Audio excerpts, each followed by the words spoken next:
ಛಲವಾದಿ ಮಹಾಸಭಾದಿಂದ ನಾವು ತಾಲೂಕು ಅಧ್ಯಕ್ಷರಾಗಿ ಛಲವಾದಿ ಮಹಾಸಭಾದ ಕಾರ್ಯಕಾರಿ ಸಮಿತಿಯ ಆದೇಶದ ಮೇರೆಗೆ ಎ ಶಿವರಾಮರವರು ನಿಧನರಾದ ನಂತರ ಅವರ ಪತ್ನಿಯವರಾದ ಶ್ರೀಮತಿ ವಾಣಿರವರು 8/4/2024 ಕಾಂಗ್ರೆಸ್ ಪಕ್ಷಕ್ಕೆ ಸೇರ್ಪಡೆಯಾಗಿರುತ್ತಾರೆ. ಅವರ ಆದೇಶದ ಮೇರೆಗೆ ನಾವು ನಮ್ಮ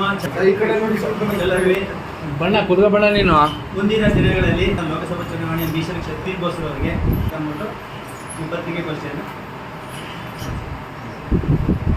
ತಾಲೂಕು ಛಲವಾದಿ ಮಹಾಸಭೆಯಿಂದ ರಾಜ್ಯ ಆದೇಶದ ಮೇರೆಗೆ ಛಲವಾದಿ ರಾಜ್ಯ ಸಮಿತಿ ಆದೇಶದ ಮೇರೆಗೆ ನಾವು ಕಾಂಗ್ರೆಸ್ ಶಿವರಾಮರವರ ಪತ್ನಿ ಕಾಂಗ್ರೆಸ್ ಸೇರ್ಪಡೆಯಾಗಿರೋದ್ರಿಂದ ನಮ್ಮ ಛಲವಾದಿ ಮಹಾಸಭೆಯಿಂದ ನಾವು ಕಾಂಗ್ರೆಸ್ಗೆ ಬೆಂಬಲ ಸೂಚಿಸ್ತಾ ಇದ್ದೀವಿ.